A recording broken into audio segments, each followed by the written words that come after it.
شهر رمضان الذي أنزل فيه القرآن هدى للناس وبينات من الهدى والفرقان فمن شهد منكم الشهر فليصمه. إن الحمد لله نحمده ونستعينه ونستغفره ونؤمن به ونتوكل عليه ونعوذ بالله من شرور أنفسنا ومن سيئات أعمالنا من يهده الله فلا مضل له ومن يضلل فلا هادي له وأشهد أن لا إله إلا الله وحده لا شريك له وأشهد أن محمدًا عبده ورسوله أما بعد فإن خير الحديث كتاب الله وخير الهدي هدي محمد صلى الله عليه وسلم وشر الأمور محدثاتها وكل محدثة بدعة وكل بدعة ضلالة وفي رواية وكل ضلالة في النار. فأعوذ بالله من الشيطان الرجيم. بسم الله الرحمن الرحيم. من عمل صالحا من ذكر أو أنثى فلنحيينه حياة طيبة ولنجزينهم أجرهم بأحسن ما كانوا يعملون. اللهم أرنا الحق حقا وارزقنا اتباعه وأرنا الباطل باطلا وارزقنا اجتنابه. اللهم علمنا ما ينفعنا وانفعنا بما علمتنا وارزقنا علما. رب اشرح لي صدري ويسر لي أمري واحلل عقدة من لساني يفقه قولي.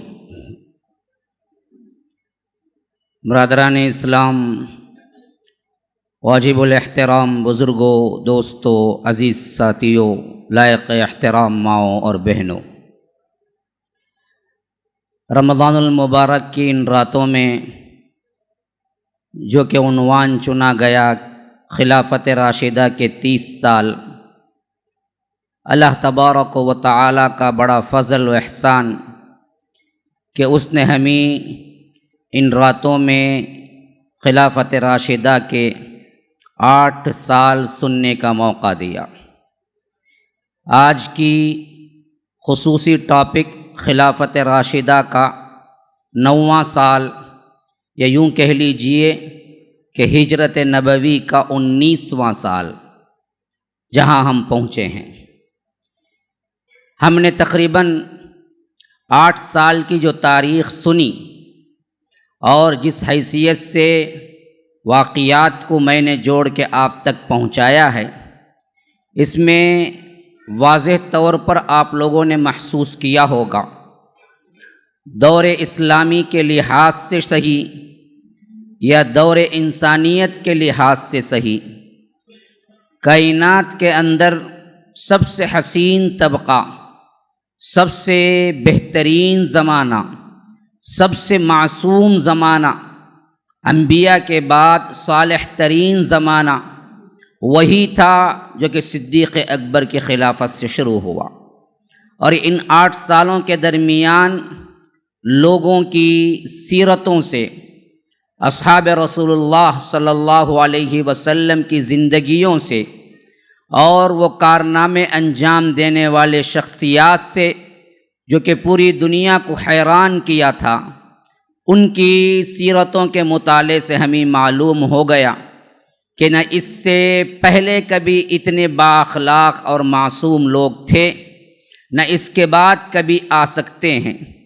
دنیا کی بے رغبتی، ایمان کی مضبوطی، اللہ تبارک و تعالی کا قرب اور اس دنیا کو پرکا کی بھی حیثیت نہ دینے والے، خلوص والے، محبت والے، ایک دوسرے پہ نثار ہونے والے، انسانیت کے لیے دردمند دل رکھنے والے اور انسانیت کے لیے اپنے عیش و آرام کو اور اپنی زندگی کو تش دینے والے، اتنے بہترین اللہ والے لوگ نہ اس سے پہلے کبھی پیدا ہوئے، نہ اس کے بعد پیدا ہونے کا کوئی امکان ہے۔ ان سیرتوں کے مطالعے سے یہ بات بھی ہمارے اندر واضح ہو چکی ہے کہ جو کچھ میڈیا کے اندر جہاں ہمیں بچپن سے جو پٹی پڑھائی گئی یا نہیں جو غلط قسم کے افواہیں ہمارے دلوں میں بیٹھ گئی تھی اسلام سے متعلق، وہ بھی بالکل سرے سے نابود ہیں، ان کا کوئی رشتہ نہیں ہے حقیقت سے۔ حقیقت یہ ہے کہ امن، شانتی، امانت، دیانت داری، انصاف، یہ چیزیں تھیں جو صرف اور صرف 30 سال کی مدت میں دنیا کے اندر اسلام کو غالب کر دیا۔ نہ وہاں زور زبردستی تھی، نہ قتل عام کا کوئی معاملہ تھا، نہ جگہوں پہ بیجا قبضہ کرنے کا کوئی معاملہ تھا، نہ یہ معاملہ تھا کہ لوگوں کو جبراً اسلام تلوار کے ذریعے انہیں قبول کروایا گیا، بلکہ ہر جگہ انصاف، اور انصاف اس حد تک انصاف کہ نہ انسانی دماغ میں وہ بات آ سکتی ہے، نہ فاتح کی حیثیت سے کوئی سوچ سکتا ہے، نہ غلامی کی حیثیت سے کوئی سوچ سکتا ہے، نہ کوئی کمانڈر کی حیثیت سے سوچ سکتا ہے، نہ کوئی فوجی کے انداز میں سوچ سکتا ہے۔ اس حیثیت تک نرم دلی برتی گئی تو یہ اسلام بہت جلد دلوں کے اندر گھر کرنے لگا۔ آج ہم 9واں یا 19واں اس سال کے تحت وہ واقعات ذکر کریں گے جن کے اندر ہمیں نصیحت ہے، موعظت بھی ہے، پھر اس کے ساتھ ساتھ ان کے حیران کن چیزیں بھی ہیں کہ کیا ایسا ہو سکتا ہے، کہ ایسا ہوا ہے۔ تاریخ بتاتی ہے کہ ہوا ہے، اور یہی وہ چیزیں اور خصوصیات تھی جو اسلام کو آگے بڑھایا۔ سب سے پہلی چیز 19واں سال شروع ہوا، خلافت راشدہ کا 9واں سال شروع ہوا۔ میں آپ کو بتلاؤں کہ ایک ایسا علاقہ تھا جو جزیرہ کہلاتا تھا، جو تکریت کہلاتا تھا۔ یہ دونوں بارڈر میں رہنے والے وہ علاقے تھے جہاں پر کبھی کبھی ایرانیوں کا کوئی گورنر ہوتا تھا، کبھی کبھی رومیوں کا کوئی گورنر ہوتا تھا۔ کیوں؟ دونوں کے بارڈر کے علاقے تھے۔ ایک طرف سلطنت ایران پھیلتی پھیلتی پھیلتی روم کے بارڈر تک جا لگی تھی، اور اسی طرح جتنی قدامت ایران کی تھی اسی کے لحاظ سے یا اس سے بڑی قدامت روم کی تھی، تو روم کے بھی سلطنت پھیلتی پھیلتی پھیلتی ایران کے بارڈر تک جا پہنچی تھی۔ اور اس طرح بارڈر کے رہنے والے بعض علاقے ایسے ہوتے تھے کہ جہاں کبھی ایرانی حاکم قابض ہوتا اور گورنر بن جاتا تو وہ پورا گاؤں اور وہ پورا شہر ایرانیوں کے انڈر میں آ جاتا۔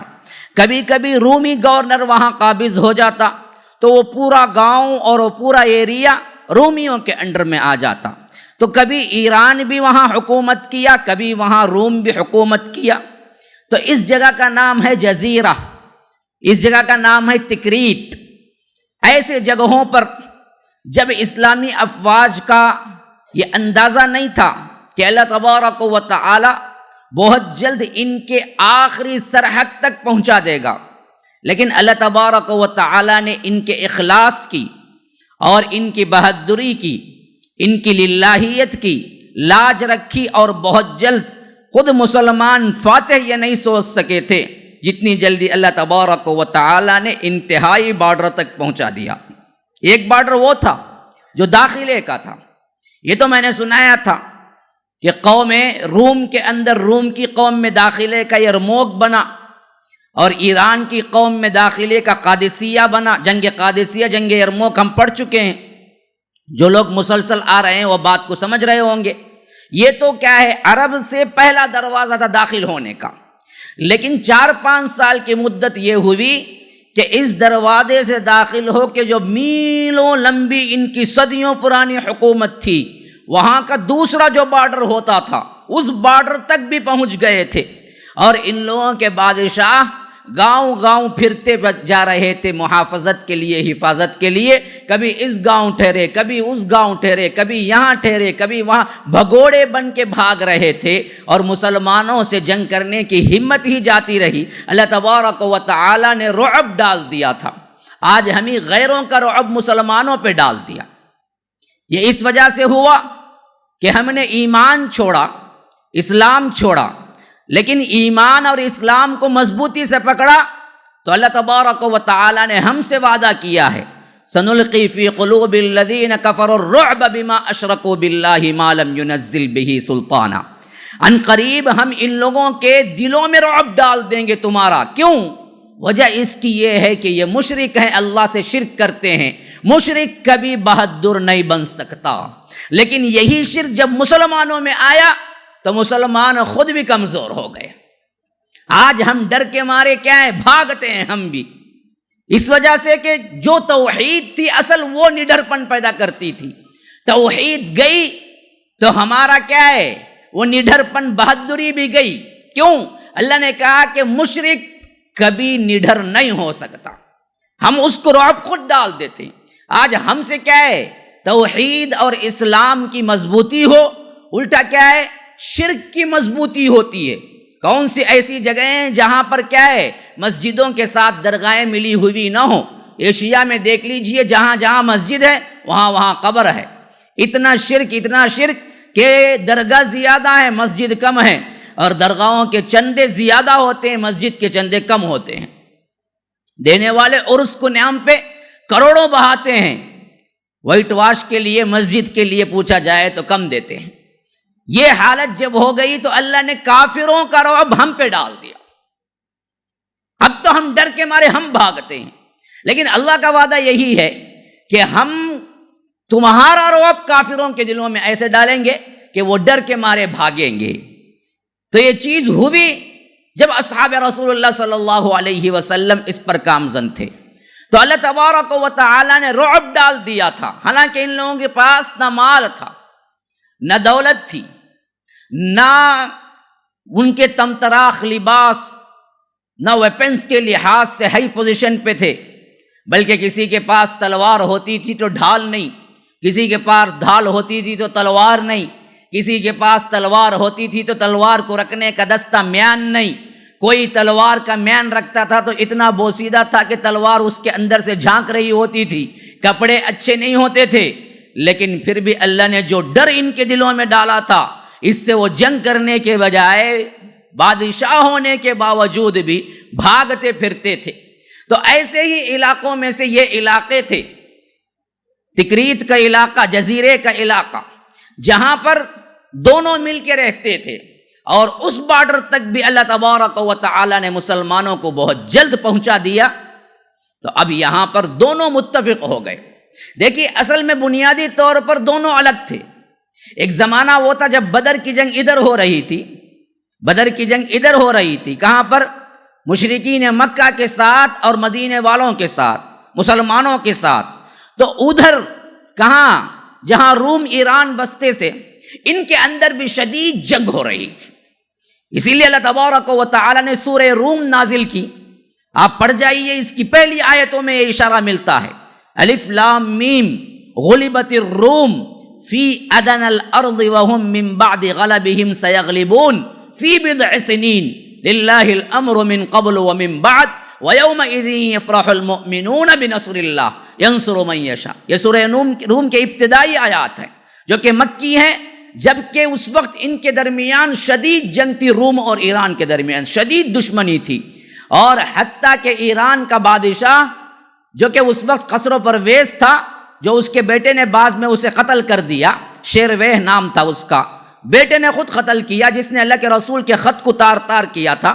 یہ خسرو پرویز ہرقل جو اس وقت روم کا بادشاہ تھا، اس کو مارتا مارتا مارتا یہاں تک پہنچا گیا کہ وہ معافی مانگنے پر مجبور ہو گیا کہ اب تو ایک ہی علاقہ قسطنطنیہ بچا ہوا ہے، ہمیں چھوڑ دو، ہمیں صلح کر لو، ہم جو کچھ بھی ہیں سب کچھ دینے پہ تیار ہیں۔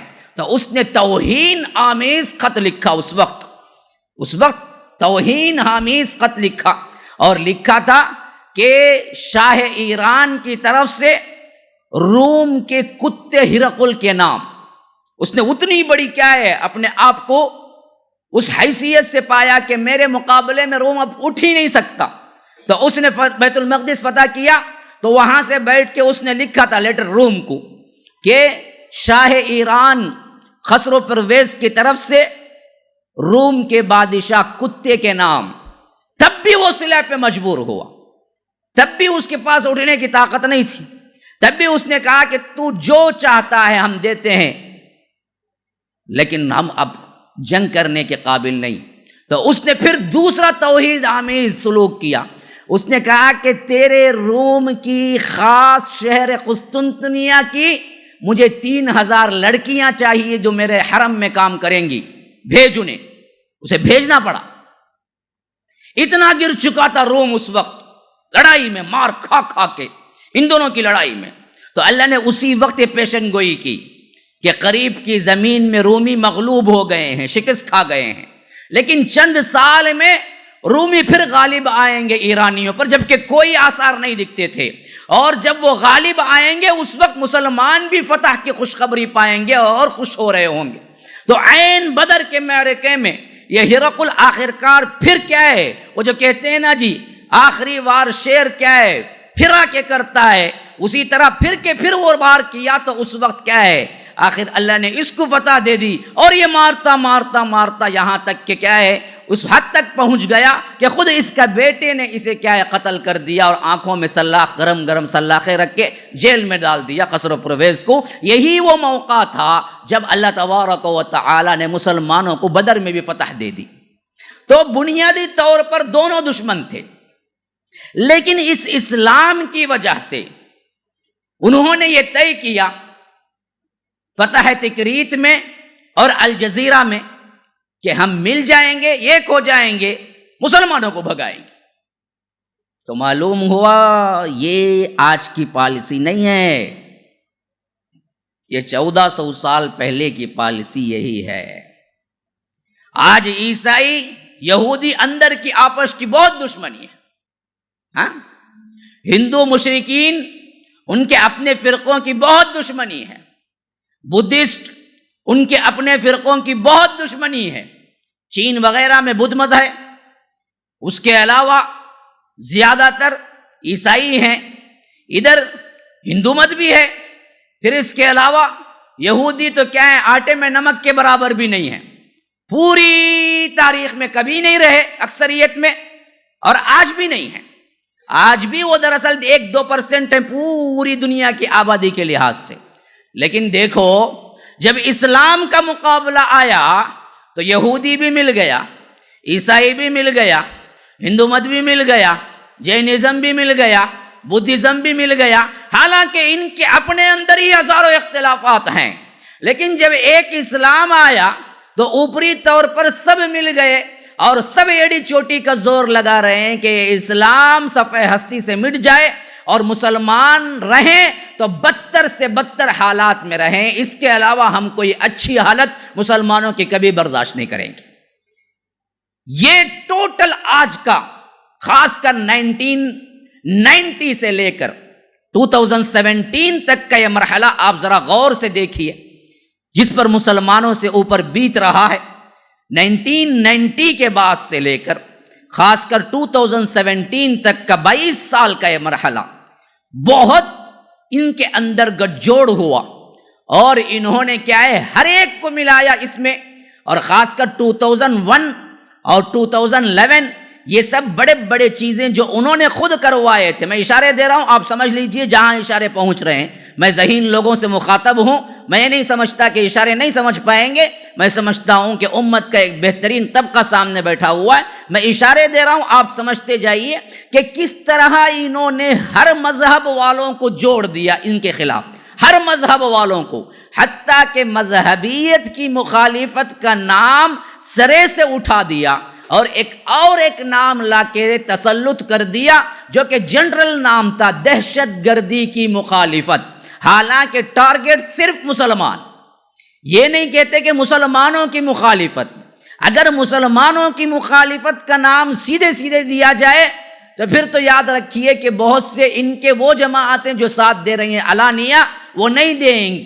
لیکن انہوں نے کیا کیا، لفظ مسلمانیت کو چھیڑا ہی نہیں، انہوں نے باقاعدہ پلاننگ کے ساتھ دہشت گردی کی مخالفت اور لایا ایک ہی پوائنٹ پہ دنیا کا نمبر 1 دہشت گرد کون ہے؟ مسلمان ہے.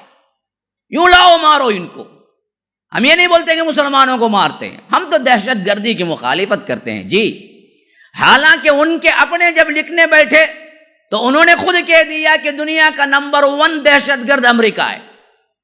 یہ میری بات نہیں ہے، ان کے اپنے مصنفین جب لکھنے بیٹھے انصاف کے ساتھ یورپین مورخین، کیسے ایسے حقیقت پسندانہ مورخین آج بھی موجود ہیں جنہوں نے باقاعدہ یہ پوری تصریح کی کہ آج دنیا میں سب سے زیادہ حملہ کیا اور سب سے زیادہ لوگوں کو مارا تو وہ نمبر 1 کیا ہے؟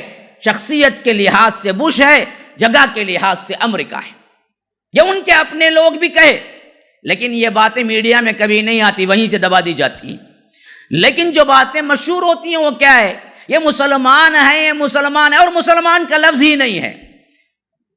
بغیر شعوری طور پر خود مسلمانوں کو بھی اس کے اندر لپیٹ لیا گیا کہ یہ لوگ کیا ہیں، اپنے آپ میں ہی مجرم بن جائیں، وہ خود اندر کیا منڈی جھکا لیں، وہ خود داڑھی رکھیں تو کیا ہے، دل دھڑکنا شروع ہو جائے ٹرین کے ڈبے میں بیٹھ کے کہ کوئی مجھے دیکھ لے گا اور اسامہ کہہ دے گا تو میں کیا کروں گا۔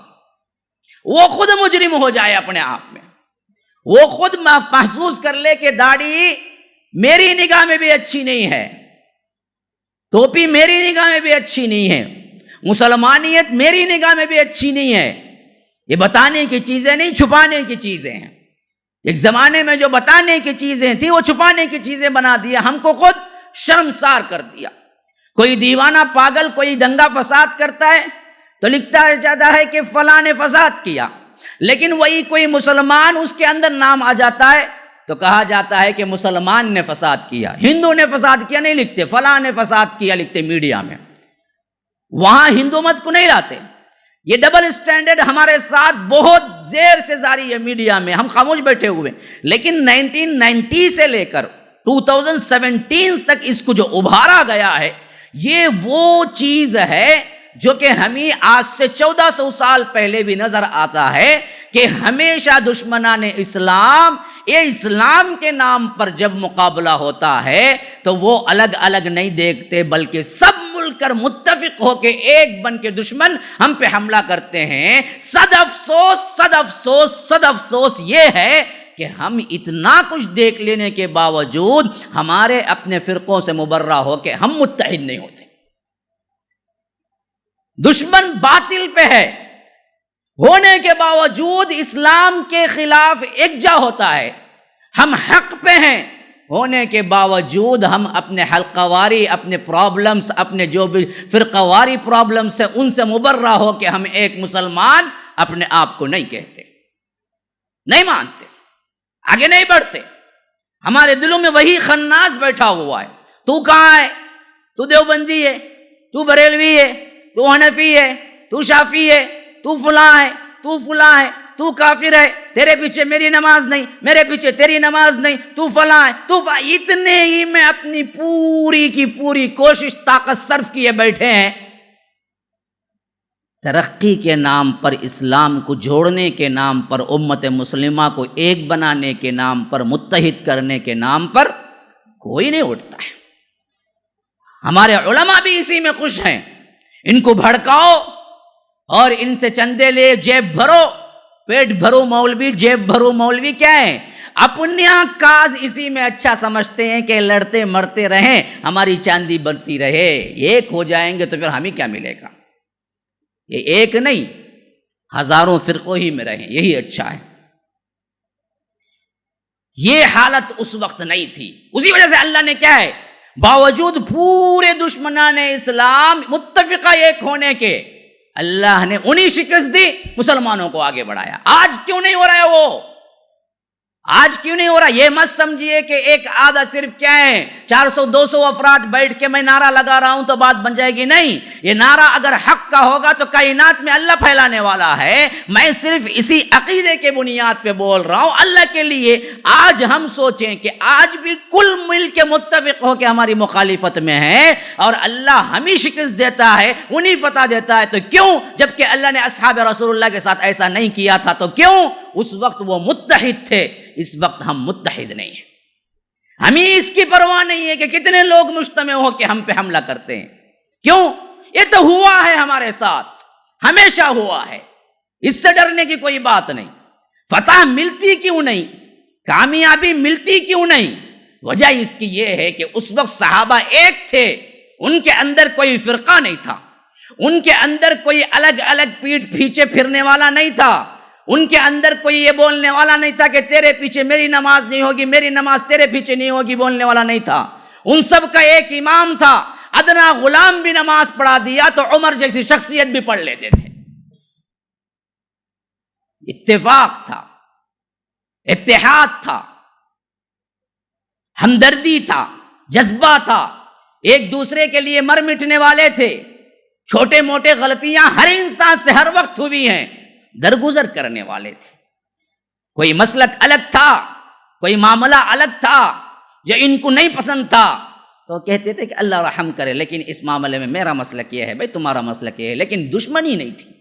اماں عائشہ کی، ابن عباس کی، اماں عائشہ کے، عبداللہ ابن عمر کے کتنے مسائل ہیں جو مختلف ہیں، کتنے مسائل ہیں، لیکن نہ کبھی اماں عائشہ نے کہا کہ ابن عمر غلط ہو گئے، کافر ہو گئے، نہ کبھی ابن عمر نے کہا کہ عائشہ نے صحیح نہیں سنا۔ اللہ اکبر، کتنے مسائل ہیں، کروڑوں ایسے مسائل ہیں جن میں صحابہ کو بھی اختلاف تھا، لیکن یہ اختلاف کبھی اس حیثیت سے نہیں پہنچا کہ وہ سامنے آئے تو پلٹ کے چلے جائیں سلام کیے بغیر۔ یہ اختلاف اس حد تک نہیں پہنچا کہ کوئی کہے کہ ان کے پیچھے نماز نہیں ہوتی، یہ اختلاف اس حد تک نہیں پہنچا کہ کوئی کہے کہ ہم ہی جنت کے حقدار ہیں، یہ جہنمی ہے، نعوذ باللہ۔ حضرت عبداللہ ابن عمر کا قول تھا، میت مردہ اس کے پاس بیٹھ کے رشتہ دار روتے ہیں تو میت پہ عذاب ہوتا ہے،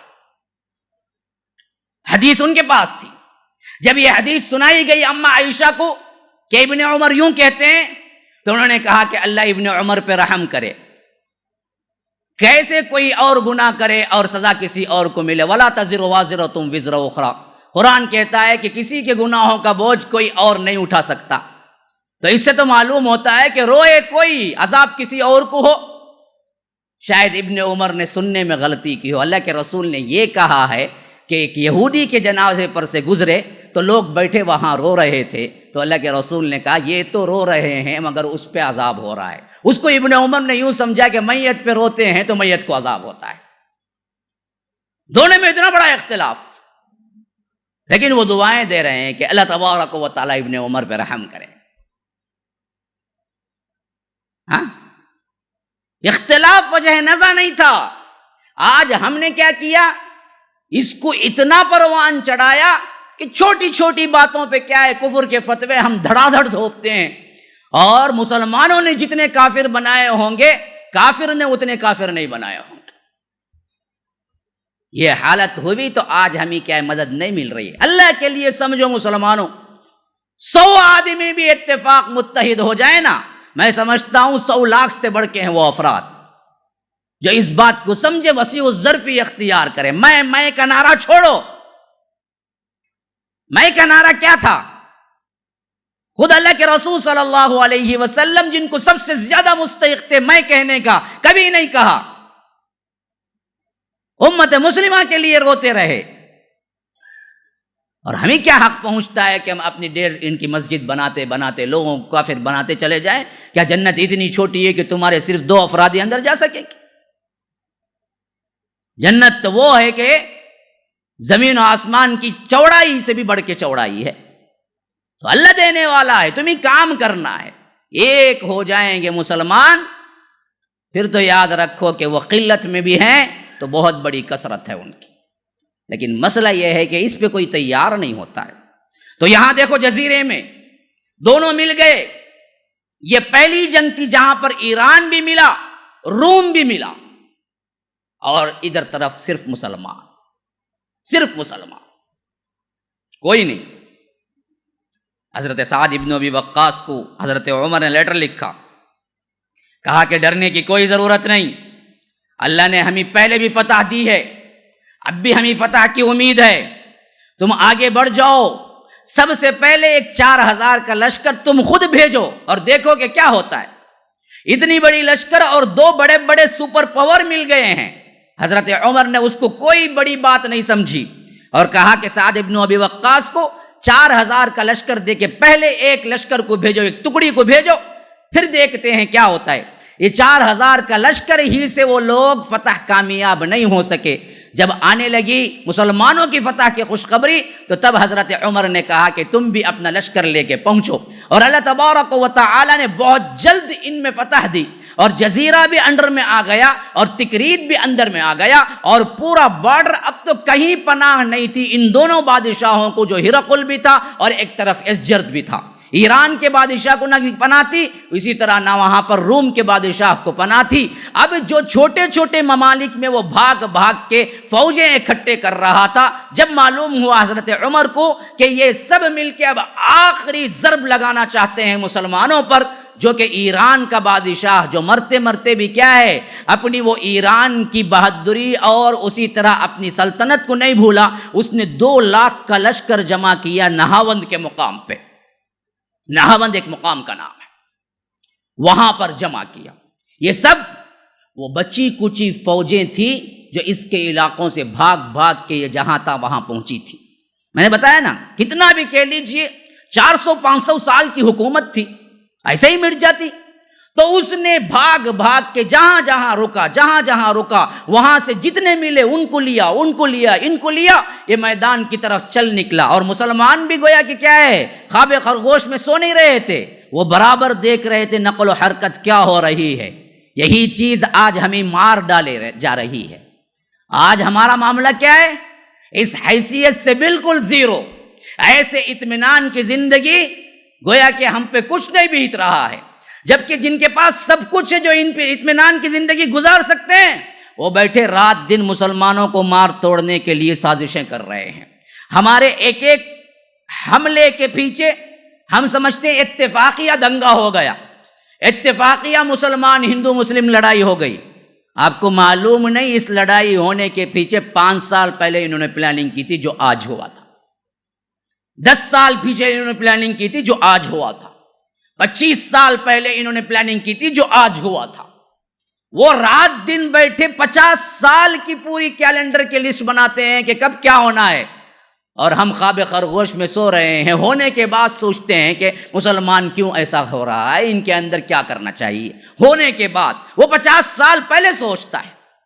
50 سال 1992 میں بابری مسجد توڑی گئی تو کیا سمجھتے ہیں آپ لوگ، اچانک خیال آیا توڑ دیا؟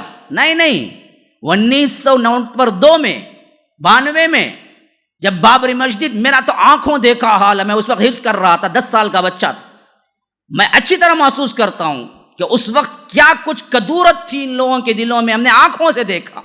میں تاریخیں عموماً نہیں بھولتا ہوں، لیکن جو مخصوص تاریخیں وہ تو کبھی نہیں بھولتا ہوں۔ اس وقت میرا ایک ساتھی وہاں پر کیا ہے، شرارت کی وجہ سے گلاس کے کور کو لگنے سے اس کی پیشانی پھٹ گئی تھی۔ اس وقت وہ رات تھی، بالکل وہ رات تھی، اسی دن کی رات تھی۔ اس کو اٹھا کے ہاسپٹل لے گئے ایک ڈاکٹر کے پاس جو کہ غیر مسلم تھا۔ اس نے کہا کہ اچھا اب تجھے میں کیا کرتا ہوں دیکھ، جبکہ وہ وہاں پر بیڈ پہ بیٹھا ہوا تھا۔ پھر وہاں سے اس کو کھینچ کے اور ایک ڈاکٹر کے پاس لے گئے۔ اتنی کدورت تھی اس وقت۔ تو آپ کیا سمجھتے ہیں 1992 میں اچانک پھٹ گئی؟ نہیں، 1992 میں پھٹی تو یہ 55/2 میں بنایا گیا پلان تھا 40 سال پہلے، تب کہیں جا کے پھٹی۔ 1952 سے اس کا پرابلم چل رہا تھا، تمہیں کیا معلوم ہے؟ تو ایک ایک چیز جو ہم پہ ہوتی ہے وہ ایسے ہی نہیں ہو جاتی، اس کے پیچھے وہ پہلے 10 سال 15 سال کام کر چکے ہوتے ہیں۔ آج بی جے پی آئی، بی جے پی کی کم محنت ہے، 1924 سے قائم ہے۔ 70 پر 5 سال جب پورے ہوئے، ان کا پہلا پرائم منسٹر بنا واجپئی، میری آنکھوں کے سامنے گزرا اس کا زمانہ بھی، جو کہ کہتے ہیں کہ سیکولر ذہنیت میں سب سے اچھا ذہنیت بی جے پی میں رکھنے والا کوئی لیڈر ہے تو واجپئی ہے، لیکن اس نے بھی کم دنگے فساد کروائے۔ آپ کو معلوم نہیں کیا ہنگامے ہوئے، ٹرین کا وہ حادثہ یاد نہیں جو اسی کی حکومت میں ہوا تھا۔ پھر بھی یہ سیکولر ذہنیت رکھنے والوں میں سب سے بہتر تھا بی جے پی کے اندر۔ تو انہوں نے بھی 70 پر 5 سال محنت کی تو پارلیمنٹ تک پہنچے، ایسے ہی نہیں پہنچ گئے۔ ان کے اندر تو وہ لوگ ہیں جنہوں نے خود گاندھی کو مارا۔ کون بتاتا ہے کہ دہشت گرد ان کے اندر ہے؟ گاندھی کو ہم مارے یا وہ مارے؟ اچھی طرح معلوم ہے بی جے پی کے افراد نے مارا۔ بعض لوگوں بولیں کیا مولوی صاحب بیٹھ جاؤ تمہیں کیا کہ بولتے ہم نہ جانا مشکل ہو جائے گا. ارے ہے کیا زندگی میں رہ کے مسلمانوں؟ کس کے لیے جینا ہے؟ یہ باتیں نہیں کر کے چھپا چھپا کے کون سی لمبی مدت جی لیں گے؟ مرنا ہی تو ہے، کون سی بڑی بات ہے؟ کب تک احساس نہیں آئے گا؟ اور یہ باتیں میں نہیں کہہ رہا ہوں، تاریخ بولتی ہے، ان کی اپنی تاریخ ہی بولتی ہے. پہلے گولی لگی تو 2 دن مشہور کر دیا گیا، مسلمانوں نے مارا، بڑے دنگے فساد ہوئے، لیکن بعد میں بالکل پروف کے ساتھ آیا کہ ہمارا کوئی ہاتھ نہیں تھا اس میں. مہاتما گاندھی جو مہاتما تھی پورے ہندوستان کی، اس کو مارنے والے کہیں ہم ہوتے تو آج تک ہمیں چھوڑا جاتا؟ ہمیں تو چبا چبا کے ہمارا جینا حرام کر دیا جاتا. وہی ان کا آدمی نکلا تو کوئی بولتا بھی نہیں ہے. بہت سے خود مسلمانوں کو نہیں معلوم ہوگا گاندھی کو مارنے والا کون تھا. تو یہ نظر ہماری غفلت میں سوئے ہوئے ہیں. جب تک ہماری نظر کام کرتی تھی، حضرت عمر کے دور میں ان کی جاسوسی بہت مشہور تھی. وہ چوکنے رہتے تھے، رات میں کم سوتے تھے، دورے لگاتے تھے، ایک ایک کا حال دریافت کرتے تھے. ایک مرتبہ دوپہر کے وقت میں جب ایک سفیر آیا جنگ سے، تو وہ سفیر ملاقات نہیں کیا، مسجد نبوی میں انتظار کرتا رہا. جب نماز عصر کا وقت ہوا تب حضرت عمر نماز کو تشریف لائے تو اس وقت ملا. انہوں نے پوچھا کب آئے ہو؟ انہوں نے کہا کہ میں تو دوپہر آ گیا تھا. کہا کہ پھر ملے کیوں نہیں؟ کہا کہ عمر کو کیوں تکلیف دیں، دوپہر کا وقت ہے، خیر اللہ کر رہے ہوں گے، آرام کر رہے ہوں گے. تو غصہ آ گیا حضرت عمر کو. کہا کہ اے وہ شخص، عمر اگر سو جائے دوپہر میں تو پھر نظامت کون سنبھالے گا، مسلمانوں کی ذمہ داری کون سنبھالے گا؟ عمر تو راتوں میں بھی کم سوتا ہے، دوپہر میں سونے کا کیا سوال ہے؟ یہ چوکنا پن تھا جس کی وجہ سے کیا ہے، بڑی بڑی سلطنتیں گھٹنے ٹیک گئی. تو یہاں پر اس نے جمع کیا 2 لاکھ کی فوج نہاوند میں، اور ادھر خود معلوم ہو گیا حضرت عمر کو مدینے میں بیٹھے بیٹھے کہ اس نے یہ سب کچھ آخری حملے کے طور پر بڑے جوش و خروش سے جمع کیا ہے. ایسے وقت میں اگر ہم بھی فوری طور پر ان کی نگہدانش نہیں کریں گے، رپلائی نہیں کریں گے، تو ہو سکتا ہے کہ جتنے علاقے ہم لیے ہیں پھر واپس یہ لے لے. تو انہوں نے بھی فوری طور پر فوج کو جمع کیا. اور سب سے بڑے بہادر نعمان بن مقرن، یہ بہت بڑے صحابی ہیں، ان کو کہا کہ ایک بڑا لشکر، کتنے ہمارے بھی صوبے ہیں اور کتنی کتنی فوج ٹھہری ہوئی ہے، ان سب کو بھی جمع کر کے تم بھی نہاوند کے مقام پہ پہنچو. اور انہوں نے اپنے تمام ممالک جو بھی ایران میں اور روم میں تھے ان سب کو جمع کیا. جمع کر کے ان کو ایک اچھی طرح لشکر کی شکل میں، اس وقت سب سے بڑا لشکر مسلمانوں کا تیار ہوا. 75,000 75,000 کے ان کے بھی تھے سپاہی. جب 3,000 4,000 کے تھے تب بھی 2 لاکھ کا مقابلہ کر چکے تھے مسلمان. اب تو 70 پر 5,000 کے قریب خود مسلمان تھے اور اس کا لشکر 2 لاکھ تھا. آمنا سامنا ہوا. نعمان بن مقرن جوش و خروش کے ساتھ خطبہ دیا. پھر اس کے بعد جنگ کے لیے نکلے تو دیکھتے کیا ہے کہ جنگ کے اندر انہوں نے عجیب طریقہ اختیار کیا ہے. کیا طریقہ اختیار کیا ہے؟ طریقہ یہ تھا کہ اس زمانے میں شہر کے لیے، اب ہمارے ہاں کیا ہے، بارڈر بنایا، پھر اس میں ویزا چپکائی، پھر اس میں پاسپورٹ بنا، اس کے اندر کوئی داخل ہی نہیں ہو سکتا.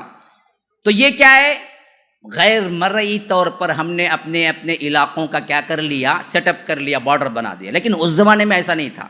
وہاں کیا کرتے تھے کہ خود پورے شہر کے گرد دیوار اٹھاتے تھے جسے بولتے تھے فصیل، اور اس کے بعد اس کے دروازے رکھتے تھے. کسی جو بڑا شہر ہوتا تو 20 دروازے ہوتے، کوئی چھوٹا شہر ہوتا تو 2 3 دروازے ہوتے، لیکن اسی دروازے سے اندر داخل ہو سکتا تھا. کتنا بڑا شہر ہوتا اتنی بڑی دیوار اٹھاتے اور دروازے رکھتے جسے بولتے تھے قلعہ، اور اس کے اندر ہی آبادی ہوتی. جس کے چھوٹے چھوٹے مثالیں آج کیا ہے، ویلور کا قلعہ ہے، جا کے دیکھیے. اسی طرح کیا ہے، گولکنڈا کا قلعہ ہے حیدرآباد میں، جا کے دیکھیے. ایک دروازہ ہوتا ہے، اس کے بعد لمبا شہر ہوتا ہے. یہ جو رہ گئے ہیں چھوٹے موٹے، تو ایسے ہی علاقے ہوتے تھے. تو اب انہوں نے، اب کوئی شہر میں اندر داخل ہونا تھا تو دروازوں سے داخل ہونا تھا. اب دروازوں تک آئے تو نہ دروازوں سے داخل ہوگا. تو مسلمان یا کوئی بھی لشکر حملہ کرتا تو سسٹم کیا ہوتا کہ وہ آمنے سامنے نہیں آتے. قلعہ والے جن کے پاس قلعہ ہوتا وہ اندر بیٹھ جاتے یا اوپر بالکنی جو ہوتی وہاں چڑھ جاتے, وہاں سے تیر برساتے یا آگ کی لکڑیاں اٹھا کے ڈال دیتے.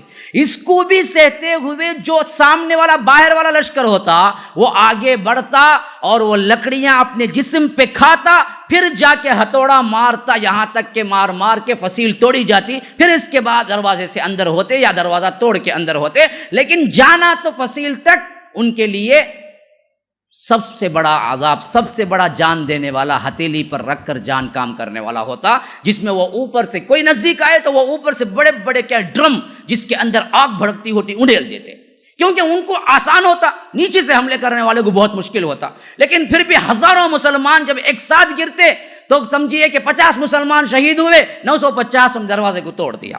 یوں ہوتا تھا. اب انہوں نے یوں کیا کہ قریب آئے تو نہ کام بنے گا, یہ توڑیں گے پھوڑیں گے. انہوں نے کیا کر دیا کہ فصیل کے ساتھ لمبا تک, جہاں سے کوئی پتھر نہ آ سکے اتنی لمبائی تک لوہے کے کانٹے بنا کے, گھنگرو بنا کے کیا کیے, بچھا دیے. اب جب ان کو آنا ہوتا تو یہ دروازے کھولتے, تھوڑا سا وہ بچھونے کو وہ کیا ہے جو بھی بچھایا تھا لوہے کے وہ ہٹاتے, سیدھے گھستے, مسلمانوں کو جتنا چاہے مارتے, پھر اندر چلے جاتے. اب مسلمان ماریں گے تو کچھ نہیں کر سکتے, مسلمان قریب بھی نہیں آ سکتے, کیونکہ کیا ہے یہاں پورے گھنگرو بچھے ہوئے. تو اب بہت دن تک جنگ ہوتی رہی, فیصلہ کچھ نہیں ہوا, بلکہ مسلمان دن بدن شہید ہو رہے تھے, کیونکہ آسانی پوری ان کے ہاتھ میں تھی. کوئی فصیل تک پہنچ بھی نہیں سکتا تھا, کوئی دروازے تک پہنچ بھی نہیں سکتا تھا. اب کوئی جاتا تو وہ گھنگرو میں کیا ہے اپنے جسم کو پھنسا کے بالکل اس کا خیمہ بن جاتا تھا. اور ایسے بھی بہت سے مسلمان کیا ہے کوشش کیے لیکن نہیں پہنچ سکے, بس ان کے جسم کے چھتیڑے اڑ گئے. اب جب انہوں نے یوں دیکھا کہ نعمان بن مقرن نے سب کمانڈروں کو بلایا, کہا کہ بھائی دن بدن جا رہے ہیں اور یہ لوگ ہمارے لحاظ سے ایسے کاٹ رہے ہیں جو ایسا گاجر مولی کو کاٹا جاتا ہے, یہ لوگ آتے ہیں جی چاہے مارتے ہیں, اندر چلے جاتے ہیں, اس کا کوئی حل تو نکالنا چاہیے. تو سب نے مل کے ایک بہترین پلاننگ کی. ہاں, ایمان ہو, تدبیر پلاننگ نہ ہو تو بھی سکسس نہیں ہوتا مسلمانوں. خالی پلاننگ پہ اعتبار کر لو, ایمان نہ ہو تو بھی سکسس نہیں ہوتا. ہمیں صرف کیا ہے نماز روزے پہ تکیہ کر کے نہیں بیٹھ جانا ہے. آج مقابلہ بہت سخت ہے, ہر طرف بھوکے درندہ جس طرح دیکھتا ہے اس طرح ہم ہی دیکھ رہے ہیں. ہم پلاننگ کے ساتھ کام کریں گے تو ہم بھی کیا ہے فتح پا سکتے ہیں. ہمارے اچھے ذہن کے لوگ لڑکیوں کی کیسی چیٹنگ کی جاتی تھی اس میں اپنا ذہن لڑا رہے ہیں, پلاننگ اس میں کر رہے ہیں. کون سی گلی کے نکر پہ کھڑکو وہاں سے کیسا دیکھے تو انہیں آنگی باہر, کیسا میں بلا لے گا اسے کہاں بھاگوں گا, اس میں سب کیا ہیں بہترین پلاننگ کرنے والے. یہ اسلام کے لیے اپنے آپ کو مٹانے والے نہیں ہیں ہمارے نوجوان. یہ بڑا افسوس ہوتا ہے مجھے, اچھے اچھے گھرانوں کی بھی اسی میں ہے. اور جو لوگ خاص کر ریٹائرڈ ہیں یا جن کو تجربہ ہے, جن کو کیا ہے اللہ تبارک و تعالیٰ نے کسی فیلڈ میں 20 سال 30 سال کیا ہے کام کر کے اب خاموش بیٹھے ہیں, وہ لوگ بھی جڑ جائیں نا امت مسلمہ کی رہنمائی کے لیے, بہت بڑا کام ہوگا. ہمارے ریٹائرڈ پرسن کیا کرتے, ایک اللہ والے بنے تو 1000 دانے کی تسبیح لے لے کو جاگو اللہ اللہ بول لے کو کیا مسجد میں بیٹھ جاتے. نہیں تو کیا کرتا انہیں ابھی ذرا جوان ہو جاتا, کلین شیو کر لے کو فل ٹی وی میں رہتا, کبھی بھی چینل چلتے رہنا اسے, او نہ آؤ نہ کو آؤ رے کھانا لا رے رکھ رہے ہاں کھانا جاؤ. پھر اس کے بعد اور ایک چینل دیکھتا رہتا, کھاتا پیتا ٹی وی دیکھتا, سگریٹ پھونکتا. میں تو سب کما لیا, کھلا ڈالا, بچوں کو بڑا کر ڈالا, اب مجھے کیا فکر ہے. ارے بابا تیرا تجربہ اتنا بڑا ہے نا بابا, تو کم از کم 10 بچوں کو گائیڈ کرنے اٹھا لیا, ایک ماسٹر کی زندگی کوئی گزارا, 10 بچوں کو اٹھا لیا میں انگلش پڑھاؤں گا. یہ کوئی اور فیلڈ کا تھا, اس نے 10 بچوں کو اٹھا لیا میں اسے مینجمنٹ سکھاؤں گا. تو امت کے لیے کتنی بڑی, کتنے لوگ ہیں معلوم ہے جو ریٹائرڈ پرسن ہیں, کام چھوڑ دیے, کوئی کام نہیں, الٹا کیا کرتے بہو کے ساس کے جھگڑے میں پڑ کو ادھر ادھر آدھے بادے ہوتے رہتے. تجھے کائی کو گھر کا کام, تو باہر نکل, تو مرد ہے نا, وہ قصے ان پہ چھوڑ. اوپر سے بیوی الگ, کیا جی تمہیں کام ہی نکلتے بھی نہیں جاتے بھی نہیں, سر پہ بوجھ بن کو بیٹھ گئی, ہمارے پورے اس میں تمہیں چین چین نک نک نک نک ٹک ٹک ٹک کر لے, وہ کیا مصیبت ہوگی نا جی تمہاری. تو انہیں کیا کرتا بعد میں سوچتا اچھا جانتے جمعہ میں جا کو جلدی بیٹھ جائیں گے بول کر وہاں آ جاتا. وہاں آتے بھی غلط تھا, امام کہیں کوئی اتنا جلدی چڑھے, انہوں کہیں کوئی یہ نہیں بولے, وہاں بھی چپ کے نہیں رہتا. یہ بڈھے آئے تو پریشانی شروع ہو جاتی. لیکن سب کو نہیں بولتا بھائی, بوڑھوں کی بڑی عزت کرنی چاہیے. ہاں ہم عزت کرتے ہیں. میں اس وجہ سے کہتا ہوں کہ ہماری غریبی اصل میں, ہماری بیکاری اصل میں بہت بڑی وجہ بن گئی اس کے لیے.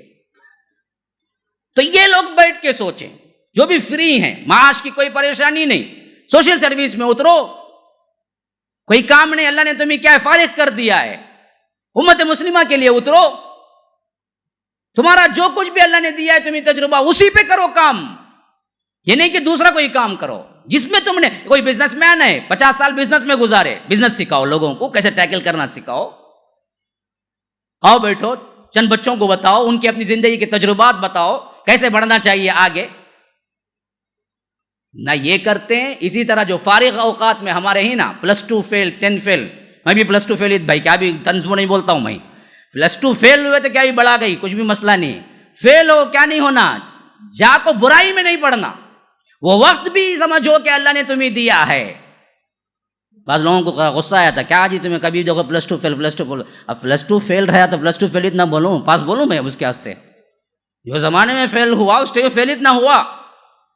لیکن مسئلہ یہ نہیں ہے, ہم ہی کیا فارغ اوقات میں بالکل بربادی کے دہانے پہ تک پہنچ جاتے ہیں, اور بربادی.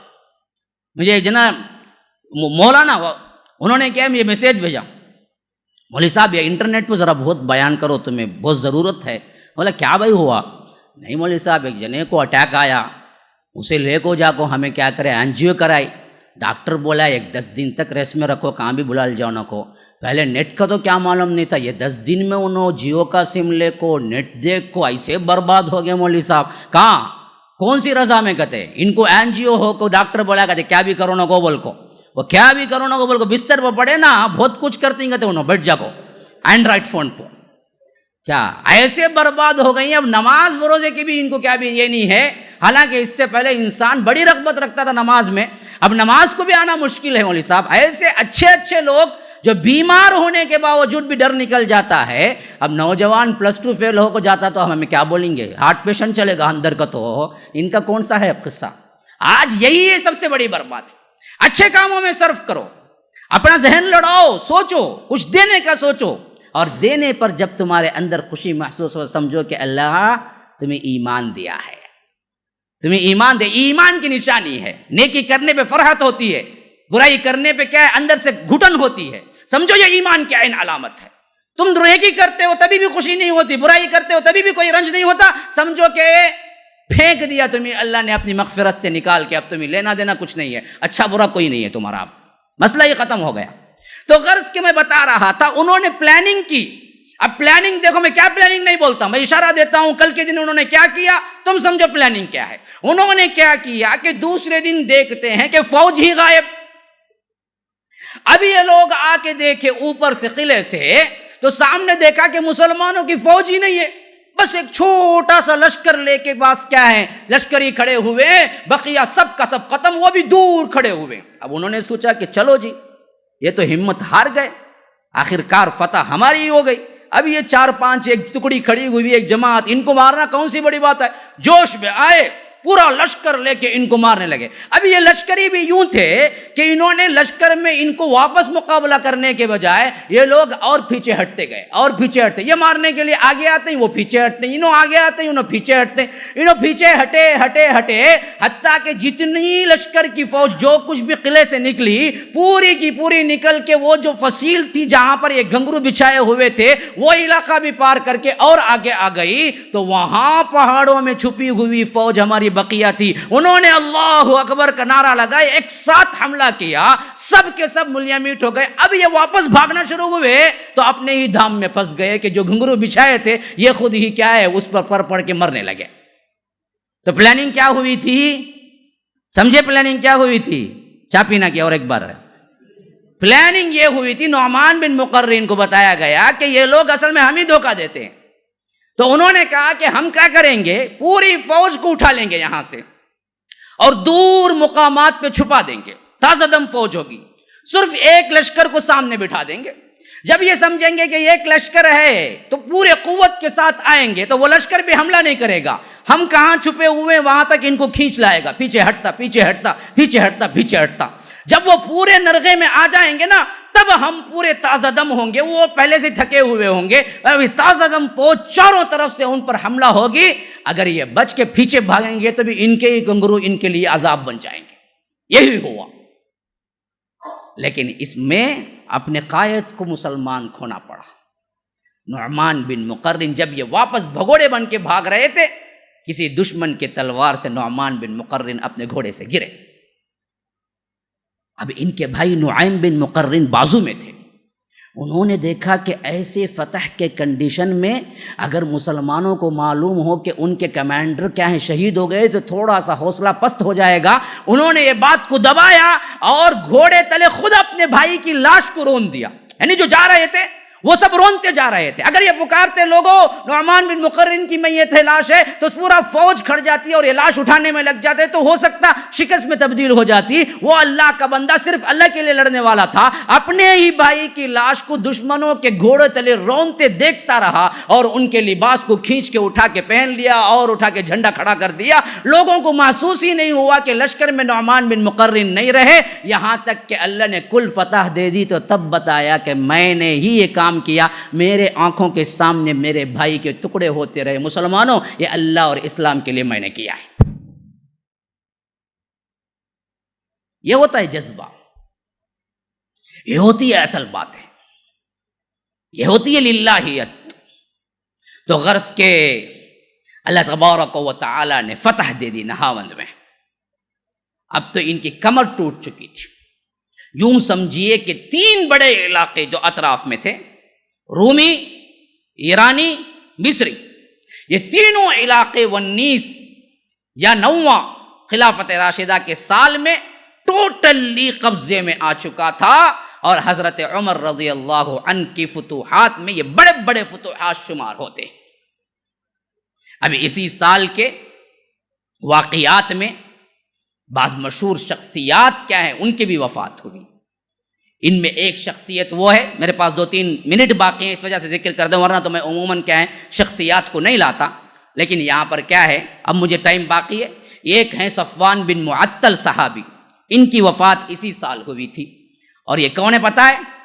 ذرا سا اسلامی نالج رکھنے والا جانتا ہے کہ حضرت عائشہ رضی اللہ عنہا, ان پر زنا کی تہمت لگی 5 ہجرت نبوی میں. معلوم ہے کتنوں کو معلوم ہے؟ 8. ہاں چلیں, دیکھا دیکھی ہاتھ اٹھائے ہیں یا نہیں اللہ تعالیٰ بہتر جانتا ہے. لیکن کیا ہے قرض کچھ لوگ جانتے ہیں ہجرت نبوی میں یہ سب سے زیادہ تکلیف دہ واقعہ تھا اللہ کے رسول صلی اللہ علیہ وسلم کو کہ اماں عائشہ پر بعض منافقوں نے زنا کی تہمت رکھی. ہوا یہ تھا کہ بنی مستلق جو ایک قبیلہ تھا اس سے لڑنے کے لیے جب گئے تھے تو اس کی واپسی میں اماں عائشہ گم ہو گئی.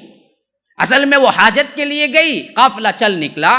وہ جو ہودج جسے کہتے ہیں جس کے اندر بیٹھتے تھے وہ دراصل حضرت اماں عائشہ اتنی دبلی پتلی تھی, کسی نے محسوس نہیں کیا کہ ان کے اندر اماں عائشہ ہیں یا نہیں ہیں. وہ اٹھا کے کیا ہے رکھ دیا اونٹ پر, اونٹ چل دیا. جب جا کے وہاں پہنچے تو معلوم ہوا وہ ہودج کے اندر اماں عائشہ ہے ہی نہیں. اور جب اماں عائشہ واپس پلٹ کے آئی تو تب دیکھا کہ پوری فوج چلی گئی ہے. تو انہوں نے یہ تو ضرور محسوس کیا گھبراہٹ, لیکن سوچا کہ ضرور جب دوسرا پڑاؤ آئے گا اور اللہ کے رسول دیکھیں گے کہ فوج میں نہیں ہوں تو کسی نہ کسی کو واپس بھیجیں گے. تو اطمینان سے تھوڑی دیر بیٹھ گئی تو کہتی ہیں کہ میری آنکھ لگ گئی. تو اللہ کے رسول پہلے ہی ایک آدمی کو مقرر کر رکھا تھا, جب بھی فوج میں جاتے لشکر میں جاتے تو اللہ کے رسول آخری میں ایک آدمی کو رکھتے جو بھی گری پڑی چیزیں یا جو بھی چھوڑ چکے ہیں اس پر نگرانی کرتے ہوئے آنے کو. اس لشکر میں حضرت اللہ کے رسول صلی اللہ علیہ وسلم نے صفوان بن معطل کو رکھا ہوا تھا. تو جب انہوں نے وہ پیچھے دیکھتے دیکھتے آئے تو اماں عائشہ سو رہی تھی. پردے کا حکم نازل ہونے سے پہلے انہوں نے دیکھا ہوا تھا. تو انہوں نے دیکھتے ہی کہا کہ اللہ اکبر, اماں عائشہ جیسی شخصیت رہ گئی. تو وہ آواز سے وہ اٹھ گئی اور اٹھتے ہی پردہ ڈال دیا. اسی سے معلوم ہوتا ہے کہ جو چہرے کے قائل نہیں ہیں وہ جاہل بدبخت لوگ ہیں. اگر وہ نہیں ہوتا تو پھر یہ حدیث میں ذکر ہی نہیں ہوتا اس بات کا کہ وہ گھونگھٹ ڈال دیا، اللہ اکبر کہا، انہوں نے چونکا، پہرے پردہ کر لیا. تو معلوم ہوا جب چہرے کا پردہ نہیں تھا، وہ ذرا آرام سے سو رہی تھی. جیسے ہی صفوان بن معطل کی نگاہ پڑی، انہوں نے اللہ اکبر کہا تو انہوں نے گھونگھٹ ڈال لیا. بس یہ عقلی بھی ہے، نقلی بھی ہے. آپ دلہن کو دیکھنے جاتے ہیں، کیا دیکھتے ہیں؟ پاؤں دیکھتے ہیں، ہاتھ دیکھتے ہیں، انگلیاں کیسے چھوٹے ہی بڑے ہی دیکھتے ہیں. کیا دیکھتے ہیں؟ اصل چہرہ دیکھتے ہیں. اب جو لوگ چہرے کے قائل ہی نہیں ہے پردے کے، پھر کائی کا پردہ ہے؟ کیا منی اسکرٹ پہن کے پھر رہی تھی کیا عرب میں عورتیں؟ امریکہ کا لباس چلتا تھا کیا جب پردہ اترا؟ وہ تو پہلے ہی میکسی ٹائپ ہی پہنتی تھی، اترا ہی چہرے کے لیے. تو جب بیوقوف لوگ ہیں کہ اس کو اچھالا اتنا اچھالا کہ اچھے اچھے باپردہ رہنے والے بھی چھوڑ دیے. پوچھے تو نہیں مولوی صاحب ذاکر نائک بولتے، کہتے کہاں نائک بولے تو ہم نہ کون سا نائک ضرورت ہے، ہم نہ قرآن حدیث ضرورت ہے. ہاں بہت بڑے اسکالر ہیں، ہم بھی تعظیم کرتے ہیں، بہت کام کیا، لیکن اس کا مطلب یہ نہیں کہ قرآن و سنت میں جو چاہے وہ آ کر مداخلت کرے. ہندو مسلم کے اعتبار سے ان کا کام پوری دنیا نے سراہا ہے اور میں بھی سراہنے والوں میں ایک ہوں. لیکن جو جس چیز فیلڈ کا ہے کہ اس کو اس حد تک پابند کیا جائے، دلیل نہیں بن جاتی. جنہوں نے ان کی باتیں سن کے کیا کیا کہ باقاعدہ پردہ کرنے والی پردہ چھوڑا، یہ بہت بڑا عذاب کے حامل ہے، یہ فتنے کے باعث ہے. اور اس کے بعد اس کلچر کو اتنا بڑھایا کہ دینی محفلوں میں بھی آزادی ہو گئی. عموماً کیا ہے بیانات میں ایک چھوٹا سی کیا ہے آپ رکھ دیتے ہیں کوئی آڑ کو دیوار، ادھر عورتیں ادھر مرد اور ادھر یہ بغیر چہرے کے بیٹھی ہوئی. اس کے بعد برادر نائک یہ بولو وہ بولو، ان کی آواز بھی پوری گونجتی رہتی اور انہوں اسلام کے نام پہ بہت بڑے بڑے جلسے بھی ہوتے رہتے. پھر کیسے نہ آواز کو کیا ہے آپ کے لیے اجازت ہے، نہ چہرے کو اجازت ہے، دونوں ہی پردے میں رہنا چاہیے. اگر خصوصی کوئی کورس پروگرام ہو، اس میں کوئی سوال ہو تو ہم صرف یہ اما عائشہ کے جس طرح تدریس ہیں اس سے دلیل لے سکتے ہیں کہ ہو. لیکن عموم بڑے بڑے مجالس میں کیا ہے عورتوں کی آواز کا گونجنا اور عورتیں بغیر کسی کیا ہے چہرے کے پردے کے بڑے بڑے مجمع میں جمع ہونا. تو ہمارے نوجوانوں کو تو دین کے نام پہ اچھا مل جاتا. میں جاتا ہوں بھائی ان کے لیکچر کو، کائی کو جی جاتے نہیں بھائی، نہیں چھوڑتا میں کائی کو جی چھوڑتے ہیں دوسرے لیکچر کو بھی جاؤ نا جی، نہیں ان کے لیکچر کو جاتا سو میں کبھی بھی. ہاں ہم نا بہت کچھ دکھنے کو ملتا ہے، یہاں کیا بھی دکھتے ہیں خیر لائٹاں چھیں. تو یہ عجیب مسئلہ ہے. تو غرض کے میں بیان کر رہا تھا حضرت صفوان بن معطل جو تھے نا، وہ جیسے ہی دیکھا انہوں نے پردہ کر لیا. اب اس کے بعد وہ اپنی اونٹنی پیش کی، اما عائشہ اس پہ چڑھ گئی. پھر کہتے ہیں اما عائشہ کہ صفوان سے زیادہ ایماندار میں نے کبھی کسی شخصیت کو نہیں دیکھا اس معاملے میں، صالح انسان کے طور پر. انہوں نے نظریں بھی نہیں اٹھائی. اس کے بعد اون کو پکڑ کے برابر چلتے رہے حتیٰ کہ اللہ کے رسول جہاں پہنچے تھے رات کو، صبح کو پہنچے تھے، وہاں یہ پہنچنے میں لیٹ ہو کے دوپہر کو پہنچے. لیکن دوپہر کو جب فوج میں داخل ہوئے نا، ایسا محسوس ہوا کہ اما عائشہ اوپر بیٹھی ہوئی تھی، یہ اون کو پکڑے ہوئے اندر داخل ہو رہے تھے. آدھا دن لیٹ تھا تو عبداللہ بن ابی نے موقع مناسب سمجھا، بات میں بات اچھال دی کہ صفوان بن معطل اور اما عائشہ کے درمیان کچھ ہے. آدھا دن لیٹ آئے دو لوگ. یہی وہ چیز تھی جو آگے چل کے سورہ نور میں اللہ نے 11 آیتیں ان کے لیے اتاری کہ اما عائشہ کے لیے کہ وہ بری ہیں، وہ پاک باز ہیں. اور اسی میں حضرت صفوان بن معطل کی پاک بازی بھی آ گئی کہ ان کے اندر بھی خود اللہ کے رسول نے کہا میں نے صفوان میں سوائے بھلائی کے کچھ نہیں دیکھا. یہی وہ صفوان بن معطل ہیں جو 19ویں ہجری میں کیا ہے یہاں پر مدینے میں وفات پائے اور حضرت عمر ابن الخطاب نے ان کی نماز جنازہ پڑھائی اور تدفین کی. ھذا وباللہ التوفیق صلی اللہ وسلم علی نبینا محمد. اسأل اللہ لی ولکم ولسائر المسلمین من کل ذنب فاستغفروه انه هو الغفور الرحیم.